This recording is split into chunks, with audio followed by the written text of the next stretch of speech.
Islam yang sehat, nikmat, syaratul namun kufur. Salawat serta salam pada imam kita, nabi kita. Bismillahirrahmanirrahim. Assalamualaikum warahmatullahi wabarakatuh.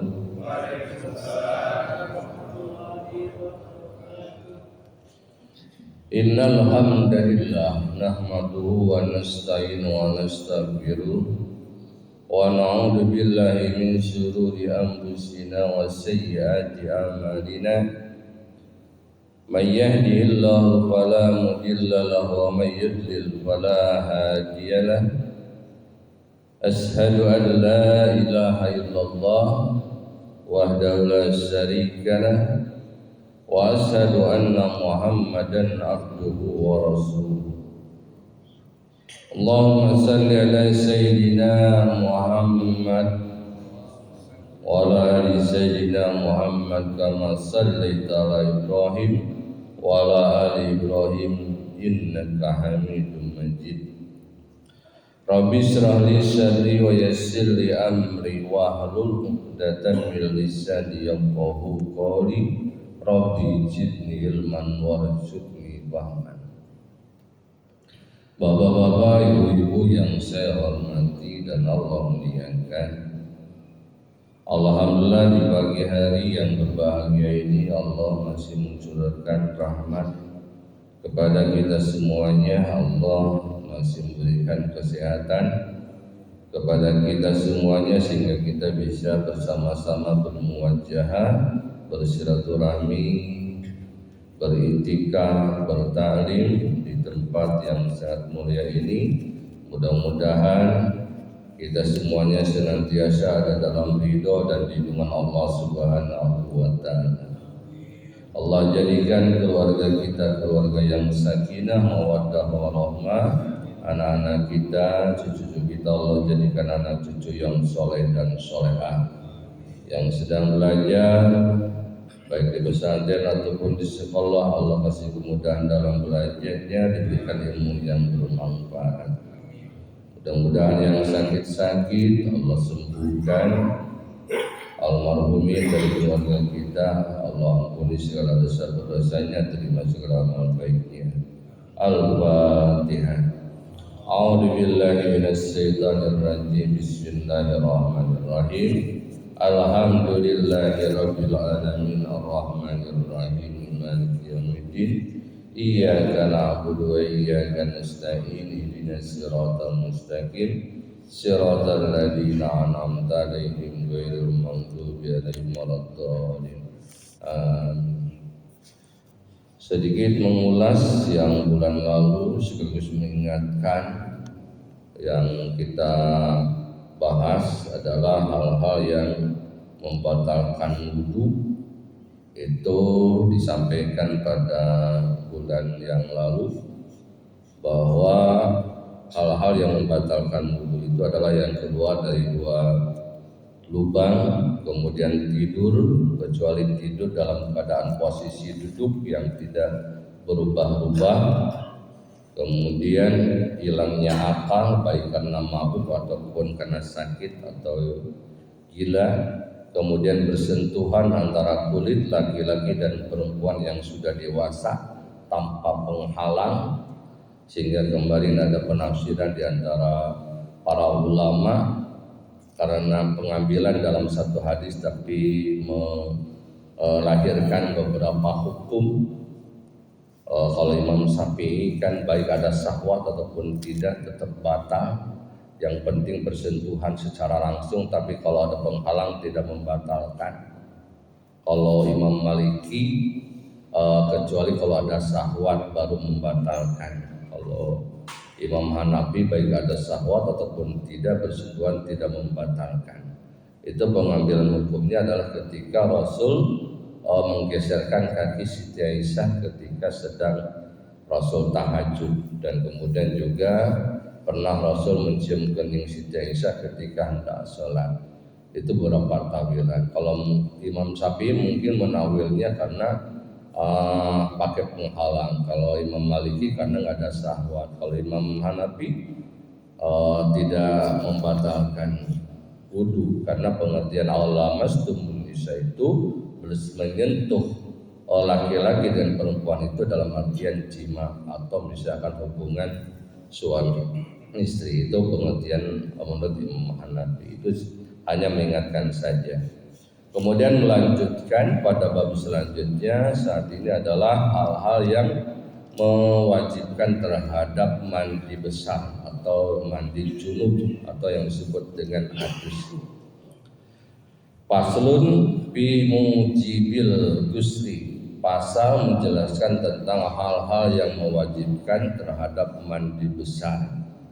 Itu apa saja yang bisa mewajibkan terhadap mandi besar. Ini sangat penting kita ketahui, karena yang mungkin kita pahami saat ini yang penting keluar mani atau hubungan suami istri itu bisa mewajibkan terhadap adus. Ternyata di sini ada beberapa hal. Pengertian dari adus itu sendiri adalah mengalirkan air terhadap suatu benda secara mutlak, itu secara bahasa. Kalau secara syariat, sailanuhu ala jami'il badani biniyatin mahsusatin, mengalirkan air terhadap seluruh badan dengan niat secara khusus. Niatnya adalah nawaitu raf'al hadasil akbar fardhu lillahi ta'ala, atau nawaitul raf'al junub fardhu lillahi ta'ala, atau dengan bahasa kita niat menghilangkan hadas besar. Kalau hadas kecil kan cukup dengan wudu. Kalau adus itu menghilangkan hadas besar. Nah, walladhi yujibul ghusla sittatu asya. Hal-hal yang mewajibkan terhadap adus itu ada 6 sittatun. Itu yang mana 3 hal itu berbarengan antara laki-laki ataupun perempuan sama. Tapi kalau yang 3 hal lagi ini khusus buat perempuan. Ketika perempuan mengalami 3 tersebut, maka wajib adus yang tidak dialami oleh laki-laki, yaitu haid, nifas, dan wiladah, yaitu melahirkan. Itu khusus wanita, semuanya jumlahnya ada 6. Cuma kalau laki-laki cuma ada 3 hal saja, sisanya perempuan secara khusus.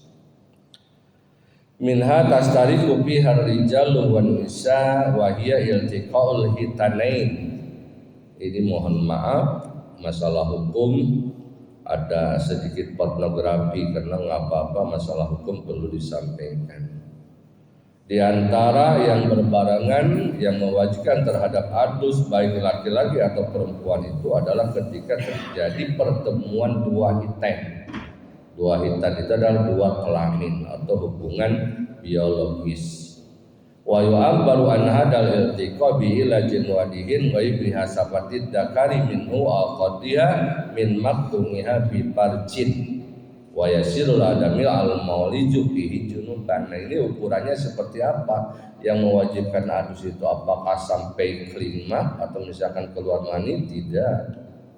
Yang penting ada pertemuan antara 2 hitan, 2 kelamin. Di sini diredaksikan wa yu'abbaru an hadal iltiqa, ini seukuran dengan masuknya kelamin orang yang hidup yang jelas jenis kelaminnya terhadap parji seorang wanita. Jadi yang maksudnya itu min maktumiha, potongan yang disunatnya itu, atau kulubnya, seukuran kulubnya masuk terhadap parji. Nah, maka dari situ walaupun tidak keluar mani wajib mandi besar.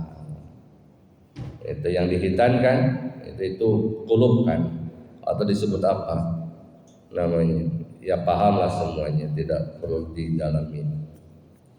Wa yasilul adami al-mauliju bihi junuban, maka terjadilah seorang anak manusia, jadi manusia yang dimasuki kulub tadi itu, maka dia terjadi junub. Yani junub itu dalam keadaan dia mempunyai hadas besar, disebut dengan junub. Saya lagi junub, berarti dia sedang punya hadas besar. Bila jimatu firo, dengan masuknya sesuatu yang tadi disebutkan. Jadi seukuran kulub masuk kepada parji seseorang, maka disitulah wajib mandi besar.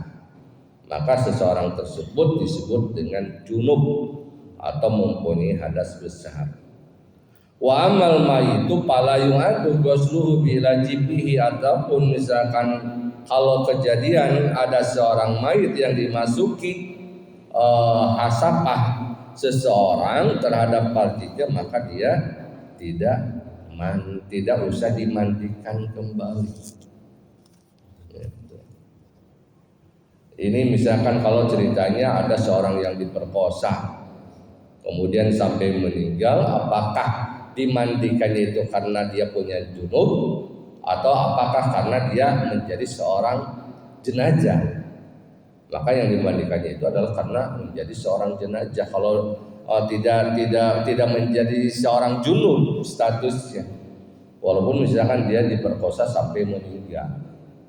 Ini penting disampaikan karena ada paham katanya, awas hati-hati suami mencium istri yang sudah dimandikan nanti batal wudunya, tidak berpengaruh. Karena seorang yang meninggal itu tidak terkena hukum lagi. Jadi ada yang menyampaikan katanya hati-hati kalau ada yang meninggal seorang istri dicium misalkan oleh seorang suami nanti batal wudunya, batal adusnya, tidak. Nah ini dalilnya. Dimasuki hasapah saja tidak mewajibkan mandi besar, apalagi hadas kecil.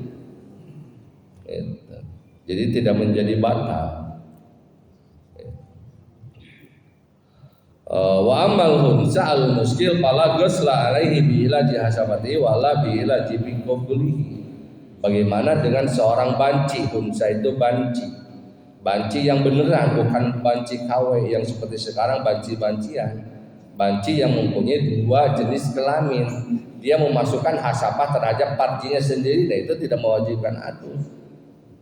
Fala ghusla.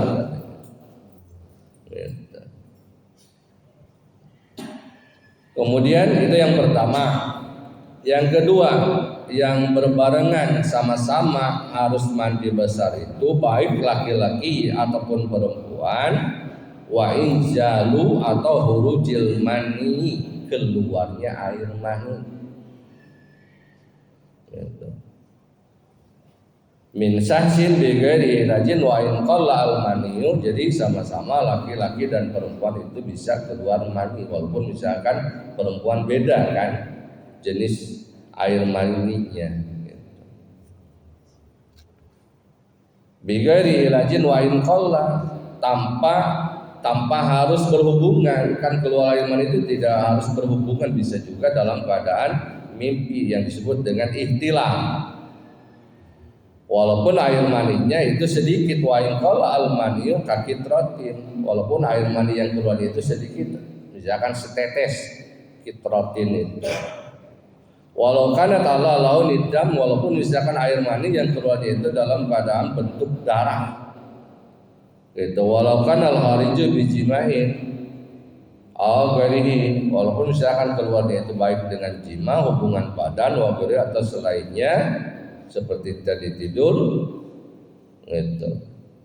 Baik keluar air mani itu baik dalam keadaan dia bersahwat ataupun misalkan tidak, tiba-tiba keluar air mani, maka tetap wajib mandi besar. Mintori kihi al-mu'tad, dengan cara yang biasa. Cara yang biasa itu baik dengan hubungan badan atau misalkan dengan ihtilam, itu kan biasa.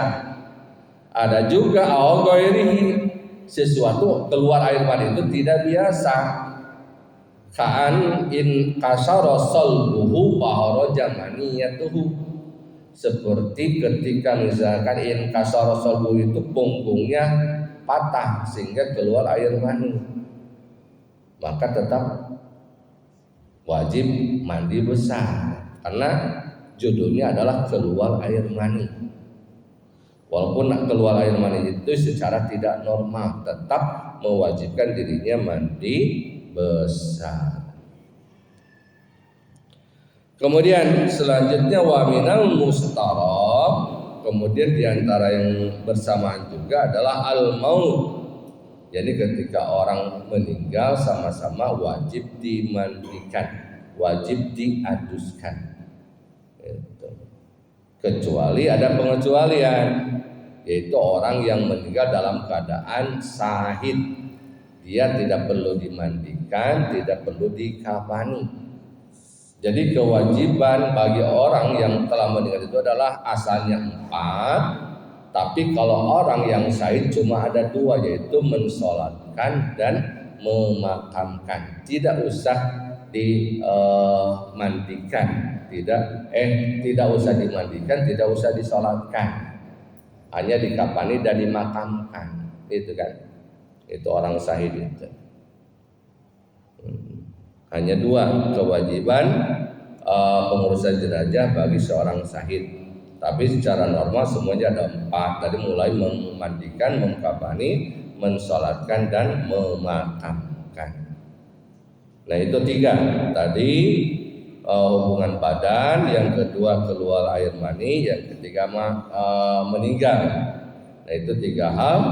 Kalau terjadi sama-sama laki-laki ataupun perempuan, wajib mandi besar atau dimandikan, yaitu ketika dalam keadaan meninggal. Kemudian wasala satun tahtas subiha an-nisa. Kemudian 3 hal yang ini khusus buat wanita, yaitu pertama ketika haid. Nah ketika suci nanti wajib mandi besar. Nanti dijelaskan di depan, ada aqalluhu, ada ghalibuhu, ada aksaruhu.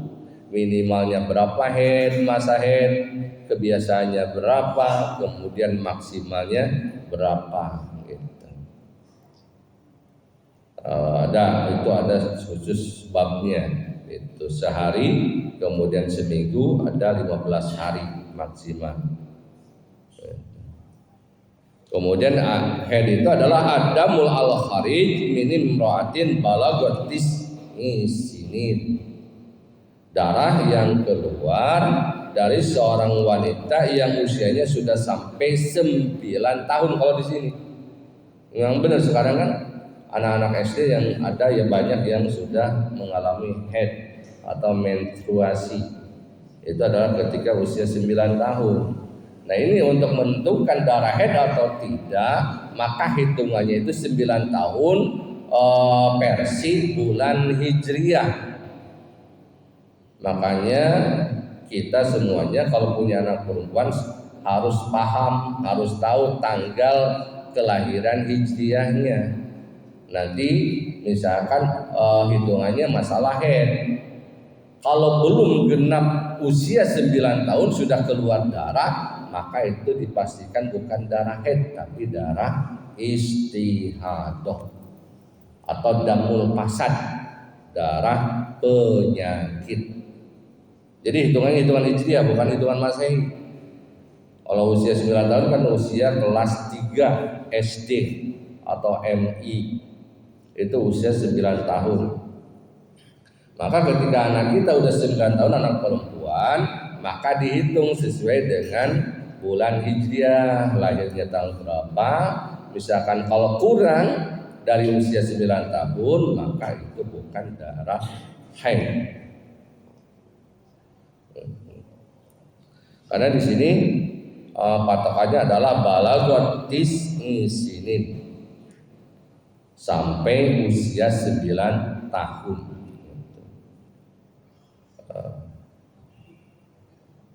Bapak-bapak, ibu-ibu, insya Allah pahamlah hitungan, karena lagi kecil dulu kan suka dihafalkan wahidun 1 isnan 2 salah 1 3 arba'atun 4 1 5 sadisatun 6 ada sadisatun, ada sitatun. 6 itu bisa sadisatun, bisa sitatun, sabatun 7, samaniyatun 8, tis'atun 9, asaratun 10.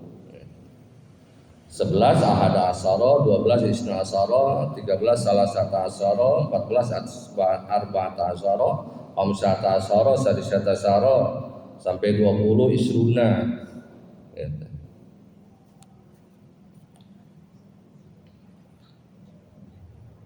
Nah, wan nipas, kemudian yang kedua, itu yang berarti yang keempat ya.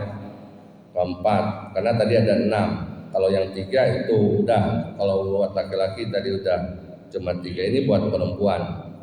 Gitu.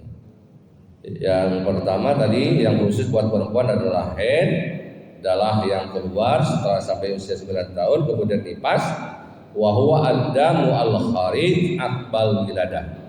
Nifas itu adalah darah yang keluar setelah melahirkan. Faina mujibul ghusli qat'an, maka hal itu bisa mewajibkan terhadap mandi besar. Biasanya kan paling sedikit nifas itu adalah lahdotan. Lahdotan itu 1 hentakan. Kemudian golibu 40 hari. Arbauna yauman. Kemudian golibu aksaruhu, banyakannya, paling banyaknya, maksimalnya masa darah nifas itu adalah situna 60 hari, situna yauman 60 hari. Itu. Jadi lahdotan 1 hentakan bisa 40 hari itu biasanya, atau misalkan lebih 42 hari. Kalau misalkan lebih dari 40 kemudian masih keluar darah, berarti itu masih dihitung darah nifas. Ada yang sampai biasanya 42. Namun kalau sudah melebihi dari 60 maka itu bukan darah nifas lagi, karena itu paling lamanya masa darah nifas itu 60 hari. Kalau sudah lewat berarti itu bukan darah nifas lagi, maksudnya darah damul fasad atau damul istihadah, itu darah penyakit. Kemudian wal wiladah al-masubatu adalah karena melahirkan. Nah di sini jadi ada 3, haid, nifas, ada wiladah. Jadi bisa mandi besar itu karena nifas itu kan darah, karena berhentinya darah. Kalau mandi besar karena nifas itu ketika berhentinya darah, bisa 1 hentakan, bisa 40 hari, bisa 60 hari. Nah ini bedanya dengan melahirkan. Kalau melahirkan, pasca melahirkan itu wajib mandi besar. Nah di sini ada perbedaan di antara ulama. Kalau Imam Syafi'i yang penting melahirkan, maka tetap dia wajib mandi besar, walaupun nanti masih keluar darah nifas. Ada juga yang nanti saja dipaketkan mandi besarnya ketika nifasnya sudah berhenti, itu katanya. Jadi di sini ada perbedaan di antara ulama antara nifas dan melahirkan. Itu. Karena mungkin yang biasa bagi ibu-ibu adalah mandi besar karena habis nifas, bukan habis melahirkan. Nah di sini ada juga menurut madhab Imam Syafi'i, pasca melahirkan itu wajib mandi besar. Nah nanti juga setelah masa masa nifas selesai, maka di situ juga wajib kembali melaksanakan mandi besar. Ada juga yang dipaketkan saja nanti katanya setelah nifas selesai. Niatnya adalah nawaitu al hadasil akbar. Niat menghilangkan hadas besar.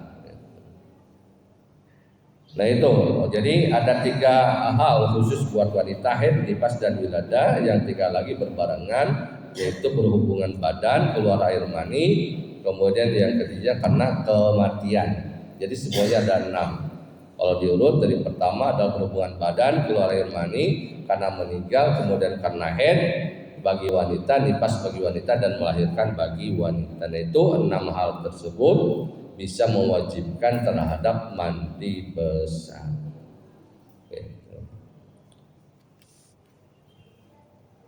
Kemudian wa faraidul ghusli, kebarang rukun atau fardu-fardunya mandi besar itu supaya sah. Bukan hanya misalkan karena ada rukunnya, ada syarat dan rukunnya. Itu jangan sampai kita mandi besar tapi tidak sah. Nanti kita selamanya mempunyai hadas besar, sehingga berpengaruh terhadap sah dan tidaknya pelaksanaan sholat. Gitu. Wa faraidul ghusli salah satu fardu hadus atau mandi besar itu ada 3 hal. Yang pertama adalah niat. Niatnya bayan wi al junub, rob al janabah, awil hadasil akbar, wa nahwi dzalik. Bisa niatnya itu adalah nawaitu rob al junub atau nawaitu rob al janabah, rob al hadas bisa. Nawaitu rob al hadasil akbar fardhu lillahi ta'ala. Wa tanwi al haid wan nufasa rob al hadasil haid hadasin nifas. Nah, bagi orang yang haid bisa niatnya adalah niat menghilangkan hadas haid atau hadas nifas. Konteks Arabnya adalah nawaitu rob al hadasil haid atau nawaitu rob al hadasin nifas. Wa takun niyatu makhrunatun bi awalil parti. Maka terjadilah niat itu ketika pelaksanaan fardu yang pertama. Makhrunatun bi awalil parti. Fardu yang pertama. Fardu yang pertama itu apa? Wa huwa awwalu ma yuksalu min a'lal badan aw asfalihi. Adalah ketika kita membasuh bagian badan, baik bagian atas bagian bawah. Nah, ini berarti boleh. Mandi besar itu diawali baik dari kepala dulu atau misalkan dari kaki dulu. Karena di sini konteksnya adalah awwalu ma yuksalu min a'lal badan wa asfalihi, baik dari atas ataupun dari kaki. Jadi boleh kita dari kepala dulu atau misalkan mau berurutan, badan sebelah kanan, badan sebelah kiri, baru misalkan kepala semuanya. Kalau mau berurutan dari sebelah kanan, atau misalkan dari kaki dulu boleh. Misalkan mandi besarnya sambil renang berarti kaki dulu. Nah, ketika itu maka kita niat ketika basuhan pertama. Itu. Karena niat itu adalah qasdu syai'in muqtaranan bipilihi, bermaksud melakukan sesuatu sambil dibarengi dengan perbuatan. Itu niat menurut madhab Imam Syafi'i. Walaupun misalkan niat menurut madhab Maliki itu beda kaifiahnya. Kalau menurut Imam Malik begini, niat sholat juga sah. Kita sudah niat dari rumah, kemudian ke masjid langsung Allahu Akbar tanpa niat lagi sah, asal di perjalanan tidak terhalang oleh sesuatu yang suatu perbuatan yang tidak ada hubungan dengan sholat. Misalkan kita berangkat ke Masjid Al-Amin, di rumah sudah niat. Nah, akhirnya misalkan kita mampir di warung malah ngopi dulu, batal niatnya. Itu kalau pada si madhab Maliki kan. Tapi kalau Imam Syafi'i pas Allahu Akbar, disitulah niat muqtaranan bipilihi.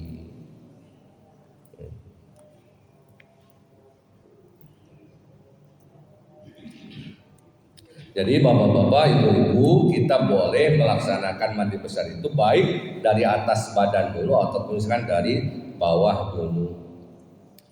Palauna wa ba'da ghusli juz'in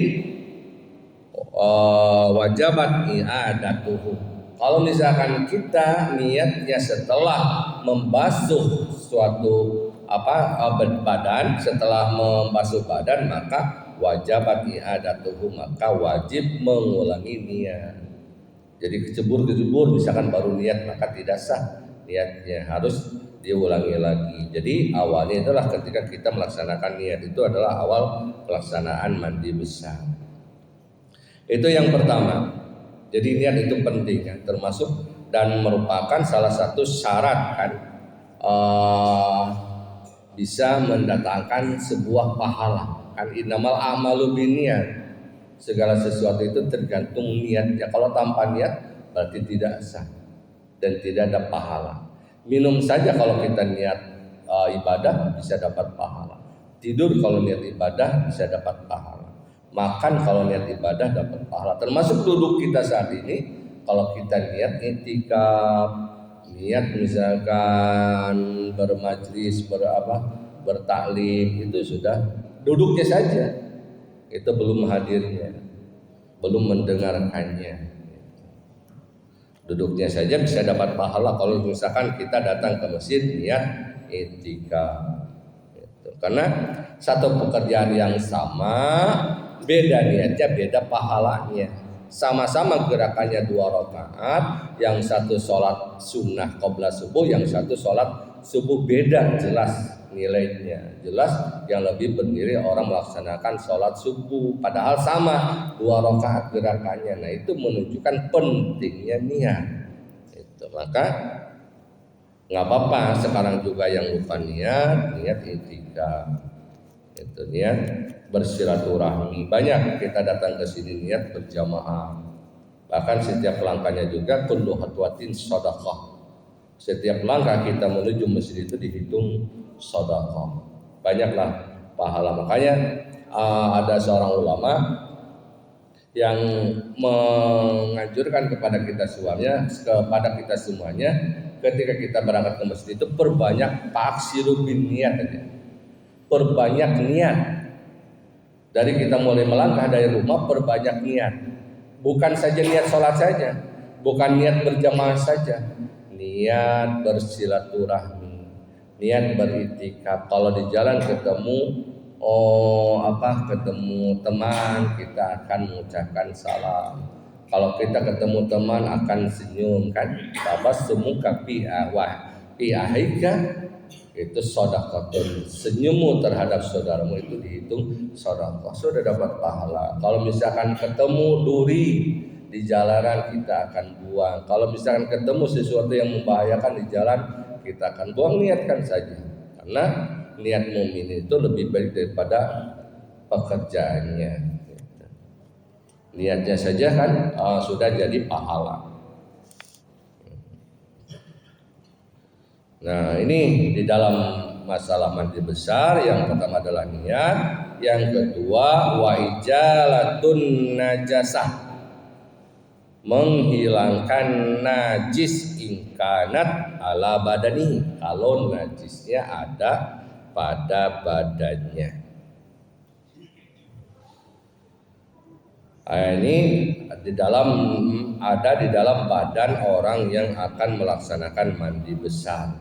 Wahada marajahu ar-rafi'i walai palayak bi ghuslatun wahidatun anil hadasi wan najasah. Maka si muktasil, orang yang melaksanakan mandi besar itu dijelaskan oleh Imam Ar-Rafi'i tidak cukup satu basuhan saja. Kenapa tidak cukup melaksanakan satu basuhan saja? Karena di situ harus menghilangkan najis dulu sebelum menghilangkan hadas. Jadi misalnya kalau dia ada di dalam badannya itu najis, maka perlu dihilangkan najisnya dulu. Kemudian yang kedua baru raf'al hadas. Yang kedua adalah menghilangkan hadas, yakni junubnya itu sendiri. Maka tidak cukup melaksanakan dalam satu basuhan. Kan yang rukun itu satu basuhan yang pertama. Kalau yang kedua itu termasuk sunnah. Saya pernah menyampaikan yang pertama rukun, yang kedua makruh, yang ketiga adalah sunnah. Kenapa yang kedua disebut makruh? Karena meninggalkan sunnah. Sunnahnya adalah 3. Nah di sini sebetulnya cukup itu adalah menggugurkan kewajiban. Nah namun menurut Imam Ar-Rafi'i tidak cukup ketika di badannya ada najis. Najis seperti apa? Kan misalnya kalau hubungan badan, kan kalau air mani itu tidak najis. Yang najis itu adalah air wadi. Dan ada kan madi, ada mani, ada wadi, ada madi. Ada 3 hal yang keluar dari dari kemaluan itu. Ada mani, kalau mani tidak najis, kalau madi dan wadi itu yang najis. Nah itu menghilangkan itu. Anil hawan najasah. Warajah an-Nawawi al-iktifa bi ghusli waidatan. Tapi menurut Imam Nawawi cukup katanya 1 kali basuhan. Wa mahalluhu idza kanat an-najasatu hukmiyan, namun ditarjih kembali pendapat Imam Nawawi itu kalau seandainya idza kanat najasatu hukmiyah, kalau di dalam badannya itu ada najis hukmiyah saja. Kalau tadi kan najis ainiyah, kalau menurut Imam Rafi'i. Najis ainiyah itu begini, ada najis itu ada 2, ada najis ainiyah, ada najis hukmiyah. Najis ainiyah itu yang kelihatan oleh mata. Jadi ada bentuknya, ada rasanya, ada warnanya, ada launu, ada rihu, ada ta'muhu. Kan? Bentuknya kelihatan oleh mata kita, rasanya kemudian warnanya juga ada. Jadi 3 sifat itu, kalau ada 3 sifat itu adalah disebut dengan najis ainiyah. Kalau najis hukmiyah itu secara hukum saja. Secara hukum ini najis namun tidak kelihatan oleh mata. Seperti apa najis hukmiyah itu? Seperti misalkan kalau di sini ada air kencing di karpet sudah kering, belum dipel, belum dielap, gitu. Udah kering, udah nggak ada baunya, udah nggak ada rasanya.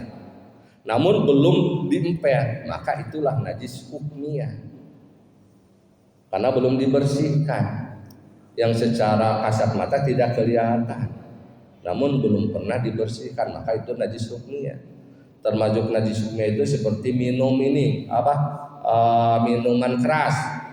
Minuman keras itu adalah najis hukmiyah. Bendanya tidak najis, namun kelakuannya itu yang najis. Kalau diminum itu baru dosa kan? Kenapa? Karena pada waktu itu pernah ketika turun ayat tentang pelarangan minum khamar, bahwa khamar itu adalah hurrimat alaikumul maitatu wa damu wa lahmul khinzir, kan kesannya kemudian hal-hal yang memabukkan. Nah, kemudian para sahabat memecahkan botol-botol arak, sehingga kemudian dia melewati ke masjid dalam keadaan menginjak bekas-bekas minuman arak dan tidak membasuhnya kembali. Maka minuman keras itu hukum najisnya termasuk najis hukmiyah, bukan najis ainiyah. Bendanya tidak najis karena sahabat menginjaknya dan langsung masuk ke masjid, tapi kelakuannya. Atau misalnya najis hukmiyah itu adalah najis yang tidak kelihatan lagi bentuknya. Misalkan najis yang sudah kering lah, air kencing yang sudah kering, yang tidak ada baunya, tidak kelihatan oleh mata, itu najis hukmiyah. Nah, menurut Imam Nawawi cukup satu basuhan ketika mandi besar itu ketika di badannya tertinggal najis hukmiyah yang tidak kelihatan.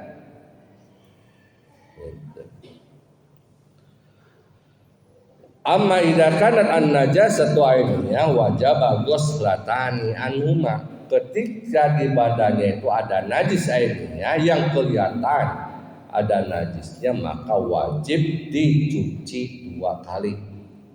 Jadi dibasuh 2 kali. Jadi kewajibannya 2 kali. Kalau tadi kan kewajibannya 1 kali.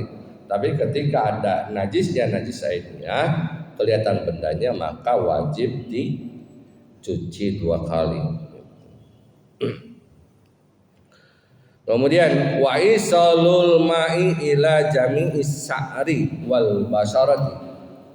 Kemudian mengalirkan air terhadap seluruh rambut dan kulit. Wa fi badinusi ya badlu jami'i usuli wala farqa baina sa'ri rasi wa qari wala bainal habib minhu wal kasib wa sa'rul al masbur illam yasil al ma'a ila batini illa bin nafsi wajib naqlu. Nah, baik bulu-buluan atau misalkan kulit semuanya wajib dibasuh. Termasuk misalkan kalau rambutnya digelung, maka kalau misalkan dengan digelung itu tidak sampai air terhadap rambut itu, maka wajib diudar dulu gelungannya sehingga air bisa merata membasahi seluruh kulit dan seluruh rambut. Gitu.